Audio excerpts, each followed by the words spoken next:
আসসালামু আলাইকুম। শেখ হাসিনার ফাঁসি নিয়ে বেশ কয়েকটা ফ্রন্টে গেম চলতেছে। উম, এবং গেম অলমোস্ট শেষের দিকেই।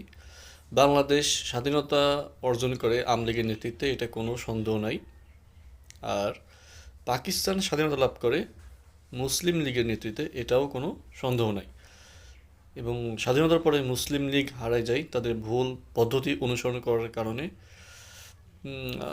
আওয়ামী লীগও অবশ্য শেষ দেখে ফেলে ৭০ সালে 15 আগস্টের পরে, তার আগে যখন বাকশাল গঠিত হয়। তারপরে ইন্ডিয়ার প্রজেক্টে শেখ হাসিনা আবার পুনর্জীবিত করে আওয়ামী লীগকে তার মাধ্যমে থ্রুতে। কারণ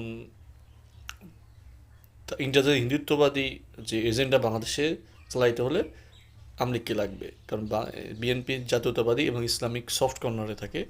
আর জাতীয় পার্টি তেমন কোনো প্রভাব নাই, আর জামাত ইসলাম প্রয়াত ডানপন্থী একটা দল। আচ্ছা, এখন রায় নিয়ে কিছু কথা বলি। 5টা রায়ের ভিতরে তার যে ফাঁসি হয়েছে, আজীবন কারাদণ্ড হয়েছে।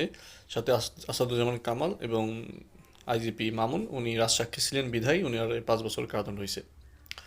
এখন এর ফলে কেসটা কী দল, এর ফলে ইন্ডিয়া বেশ বেকায়দায় পড়ছে তাদের। কারণ ইন্ডিয়া শেখ হাসিনা রাখতে পারবে না, কারণ যখনই ইউএনের কোথাও যাবে, যেহেতু এটা আইসিসির আন্ডারে, আন্তর্জাতিক ট্রাইব্যুনালের আন্ডারে লড়াইটা হয়েছে। সো যখনই কোথাও দরকাছালি হবে, তখন ইন্ডিয়া এর ইন্ডিয়াকে শেখ হাসিনার কোর্সেন তুলে তাকে বেকায়দায় ফেলানো যাবে। ইন্ডিয়া অবশ্যই চাইবে এটাকে বেনামি পাসপোর্ট দিয়ে বাইরে কোনো থার্ড কান্ট্রিতে পাঠিয়ে দেওয়ার জন্য। আমরা শীঘ্রই হয়তো দেখতে পাবো। আর চিফ যে ছিল প্রফেসর তাজুল ইসলাম হবে ওর নাম।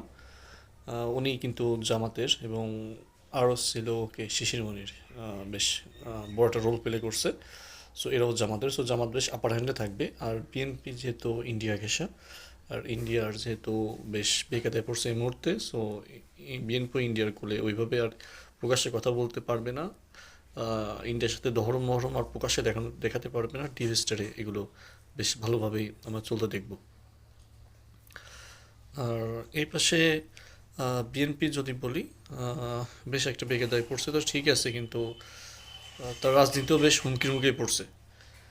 আর জামাত ইসলাম এখন নেক্সট টার্গেট হবে যে এর পরবর্তীতে রুই কাতলা ধরা পড়লো, আর যে ছোটো ছোটো পুঁটি মাছ আছে এগুলোকে ধরে জাস্ট ফিনিশ করা, এখন আর কিছু নাই আর কি।